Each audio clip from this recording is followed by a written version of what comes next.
Bueno, a mí me parece que es muy importante que cuando utilicemos palabras estemos en la seguridad de que estamos diciendo lo mismo.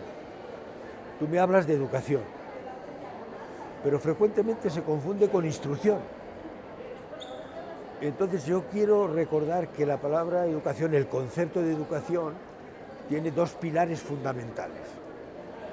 El componente crítico, es decir, la persona educada sabe razonar, sabe pensar, sabe discernir, sabe pasar, como decía Paulo Freire, de una mentalidad ingenua a una mentalidad crítica.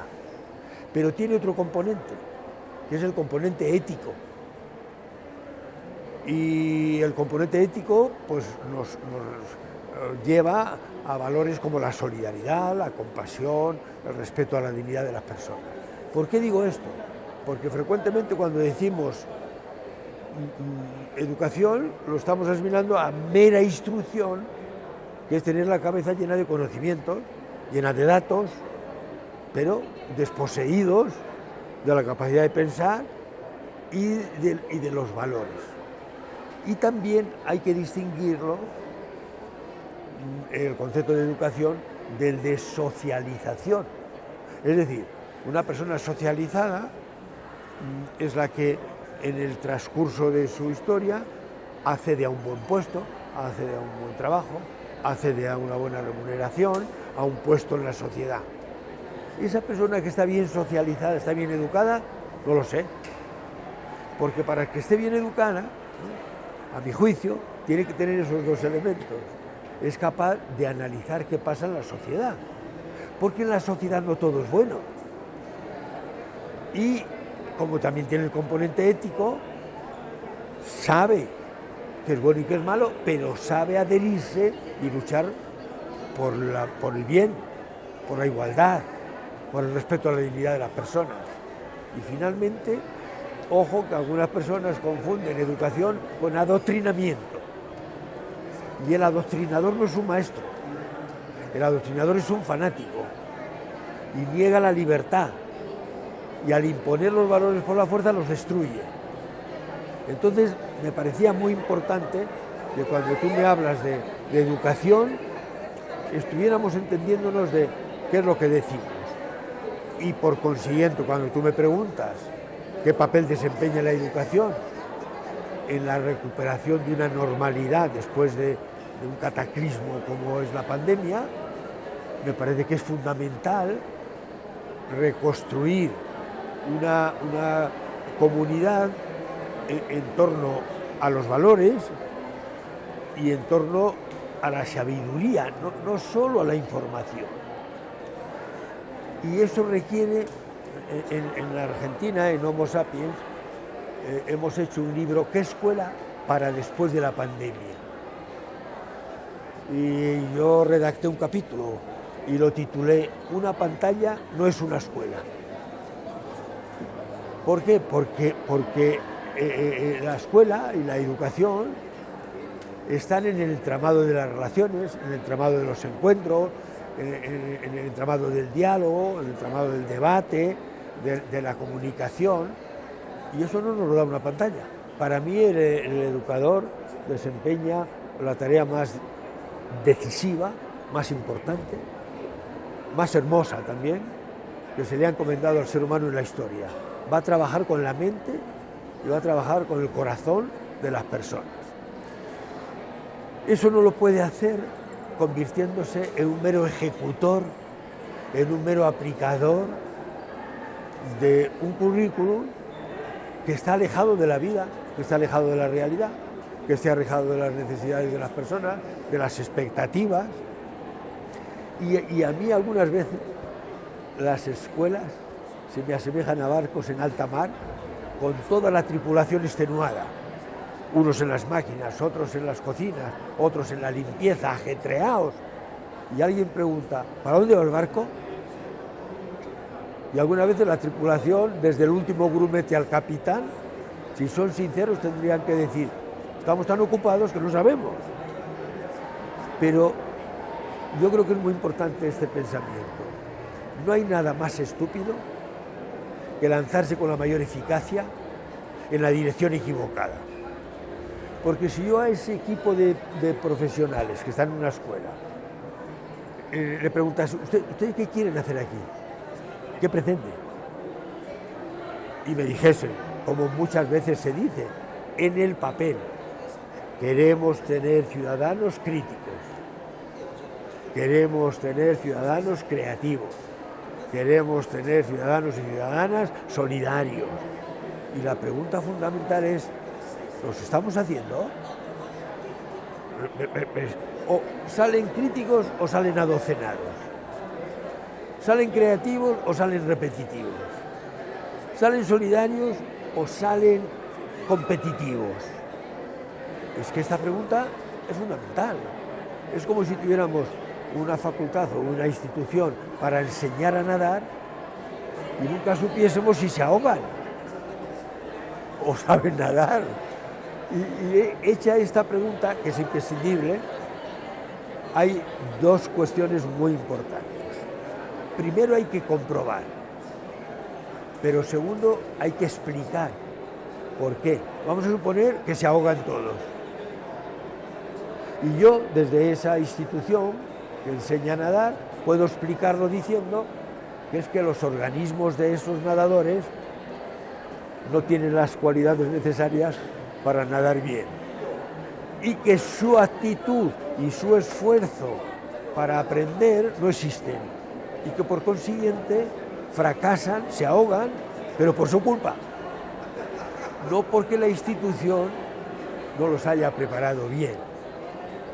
Y esto es muy importante, porque existe la lógica de autoservicio, un mecanismo intelectual que hace hablar a la realidad para que nos dé la razón.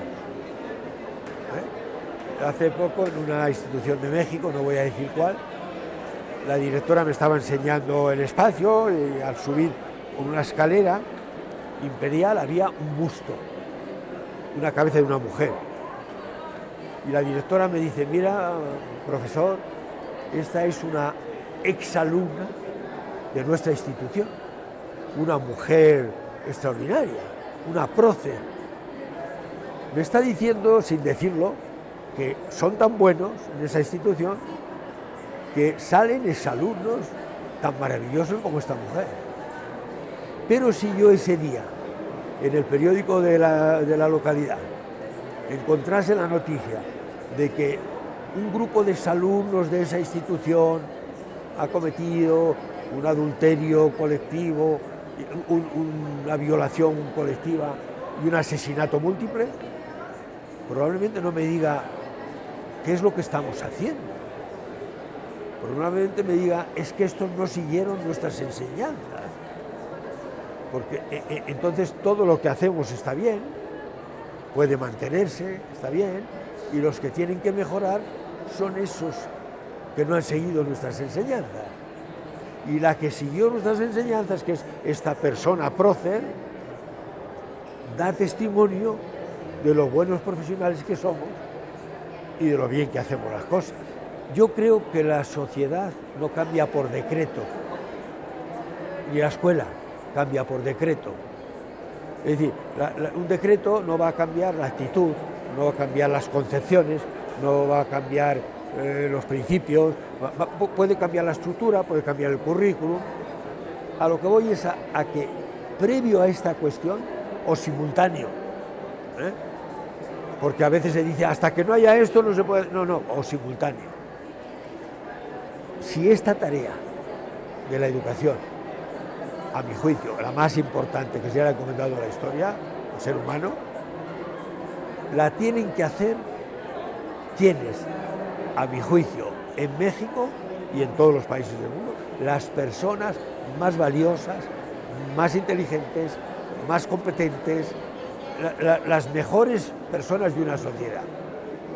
No puede ser que se mantenga ese principio de que el que no sirve para otra cosa, sirve para ser un maestro. Es decir, una maestra argentina me decía, tengo una alumna que va todos los días a casa y le dice a su mamá, mamá, no veas qué maestra más inteligente tengo, no veas este año qué maestra me ha tocado. ¿Sabes lo que le dijo la mamá? Mira, hija, no insistas, no será tan inteligente si es maestra. ¿Qué quiere decir? Que hay un estado de opinión que viene a decir que el que no vale para otra cosa vale para ser un maestro. Y entonces si fuera inteligente pues sería médica, sería arquitecta, sería tal. Entonces, una llamada de atención a que esas personas que van a desarrollar el currículo, que van a estar en la escuela, sean las mejores personas de un país, y lo tienen que saber quiénes, los propios aspirantes, las propias familias. Esto todavía no es así, porque en España, hace poquito, una niña que tenía un currículum del bachillerato y de la selectividad el más elevado, de modo que podía elegir hacer la carrera que quisiera. Y le preguntan, ¿qué vas a estudiar? Y dice, magisterio. Y le dicen, ¿pero por qué vas a desperdiciar ese currículum que tienes, pudiendo hacer otra cosa? Es que a mí esto me parece terrible. Y después viene una formación inicial que tiene que ser una formación buena para hacer eso tan difícil. Y en tercer lugar, las condiciones de estos profesionales, porque a veces se hacen este tipo de reformas, pero no se mejoran las condiciones. Los mismos alumnos por aula, los mismos sueldos miserables, las mismas escuelas con pocos recursos, pero a mí me parece que esta reforma toca puntos nucleares, puntos esenciales, porque yo digo, si no se tocan estos puntos, corremos el peligro de que todo el conocimiento que se adquiera en las escuelas, en las universidades, pues pueda servir para cómo dominar, explotar y engañar al prójimo mejor. Entonces, pues resulta que eso que se hace en esas instituciones es convertir la selva en algo más sofisticado de lo que era antes. Cuando el más fuerte físicamente dominaba al más débil, algunos podían sobrevivir por su astucia, por su inteligencia, pero es que ahora, además, el que más sabe corre el peligro de utilizar ese conocimiento solo en beneficio propio, no en ayudar a los demás, en hacer una sociedad mejor, en hacer... En una institución de Guadalajara, hace años, en el ITESO, vi un lema escrito en la entrada, y yo pediría que lo tuviesen todas las instituciones del mundo. Aquí tenemos que formar no a los mejores del mundo, sino a los mejores para el mundo. Muy importante, porque no me olvides, fueron médicos muy bien preparados, ingenieros muy bien formados, enfermeras muy capacitadas en su oficio, los profesionales que diseñaron las cámaras de gas en la Segunda Guerra Mundial. Sabían mucho, sabían muchísimo, eran competentes. Se han hecho estudios de lo bien que ventilaban los hornos crematorios. ¿Pero qué pensaron las víctimas? Maldito el día que fueron a esa institución. Y maldito el día que les evaluaron de manera positiva ese conocimiento que habían adquirido, porque me va a costar la vida de manera injusta y cruel. Es muy importante que la evaluación transforme o enriquezca cuál es su principal cometido. El principal cometido de la evaluación, a mi juicio, no es medir, no es comparar, no es seleccionar, no es diagnosticar, es comprender para mejorar. Comprender para mejorar. Y yo creo que ayer les hice un pequeñito ejercicio en la conferencia, que hago en muchos sitios, les puse funciones posibles de la evaluación. Buenas, malas, pésimas, inútiles. Estaban enumeradas 15 o 20 funciones. Y les dije, elige la que a tu juicio sea la más valiosa. Y me bajé y pregunté a 8 o 10 personas. Todas dijeron aprender, mejorar, comprender, motivar, dialogar. Bien. Y después busqué a otras 8. Y les dije, ahora repasar esa lista y decir cuál es de esas funciones la más presente en el sistema educativo mexicano. Calificar, medir, comparar, jerarquizar, controlar, torturar. Y la pregunta no puede silenciarse ni un segundo. Pero ¿por qué no coinciden las más valiosas con las más reales? ¿Por qué no coinciden las más importantes con las más practicadas? Porque eso es muy importante. Yo creo que evaluar no es que ve, juzga, controla, selecciona, mide, a. Ve, juzga, a. ¿Qué es lo que yo creo que debe ser la evaluación? A y B reflexionan para comprender lo que hacen y hacerlo mejor. Eso es otra cosa. Eso es otra cosa. Cuando la evaluación se convierte en un proceso de reflexión y en un proceso de diálogo, pone sobre el tapete todo. ¿Qué contenidos estamos estudiando? ¿Para qué sirve? ¿Cómo es el proceso de enseñanza y aprendizaje? ¿Cómo son las relaciones de los que enseñan y los que aprenden? ¿Cómo es la institución que está al servicio de los aprendizajes? Es decir, lo pone en cuestión todo. Y ahí está una clave de mi propuesta, que hay que interrogarse, que hay que cuestionarse, que hay que poner en tela de juicio las prácticas para poder entenderlas y poder cambiarlas.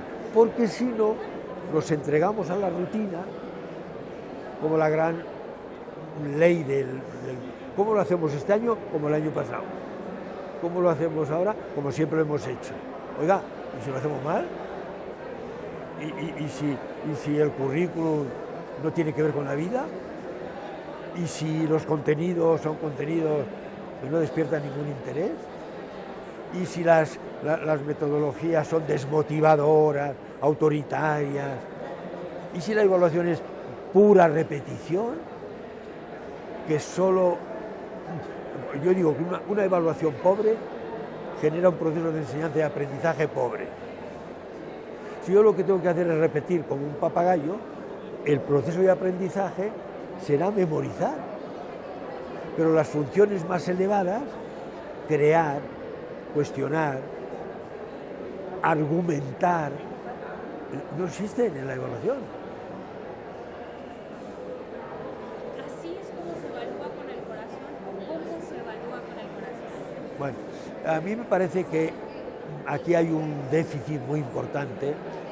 La escuela ha sido siempre el reino de lo cognitivo, nunca ha sido el reino de lo afectivo. Sin embargo, cuando nosotros que buscamos siempre la felicidad, encontramos la fuente de esa felicidad, no está en cuánto dinero hemos adquirido, ni en cuántos conocimientos tenemos, ni en cuánto poder hemos alcanzado. Está en cómo es nuestra salud emocional. Pero hay otra cosa para los que dicen, no, yo soy de matemáticas, a mí que me habla de la educación emocional. Incluso para esos, la disposición emocional al aprendizaje es fundamental.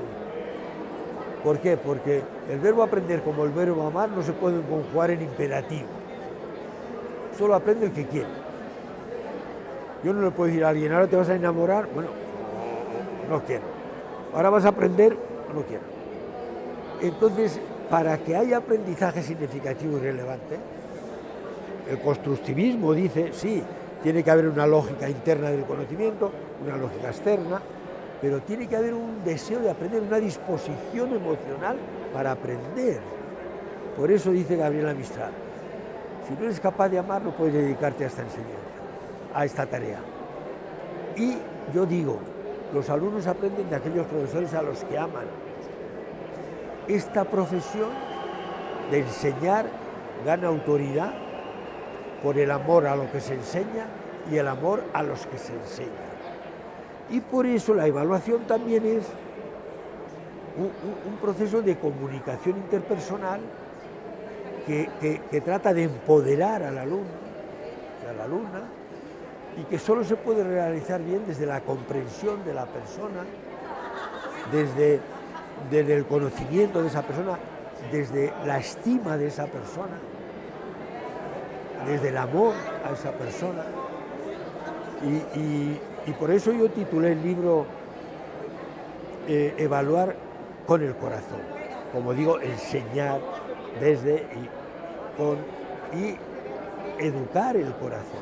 Yo soy optimista porque creo que en educación solo cabe el optimismo, porque esta es una tarea intrínsecamente optimista. Parte de este presupuesto. El ser humano puede aprender, el ser humano puede mejorar, el ser humano puede desarrollarse, puede comunicarse. Si esto se niega, no hay educación. La educabilidad se rompe en el momento que pensamos que el otro no puede aprender y que nosotros no podemos ayudarle a conseguirlo. Es tan consustancial el optimismo de la educación como mojarse para el que va a nadar. Entonces, cuando me preguntas cuál es el horizonte, yo digo, para mí el horizonte es un horizonte de esperanza. Es un horizonte al que nunca llegaremos, pero al que siempre podemos tender. Y que por la naturaleza de la tarea es un horizonte cargado de esperanza y de optimismo. Y esto tiene pasos largos hacia el horizonte, pero cortos de lo cotidiano. Es decir, que un aula puede ser un espacio, debe ser un espacio de creatividad, de espontaneidad, de comunicación, de autenticidad, de pasión por la sabiduría, por el conocimiento, por la comunicación respetuosa entre las personas, por el deseo de hacer un mundo más habitable, donde todos tengan cabida, donde podamos incluir a los más desfavorecidos, a los más necesitados, a los más humildes, a los más vulnerables. La escuela es ese espacio y el aula es ese espacio.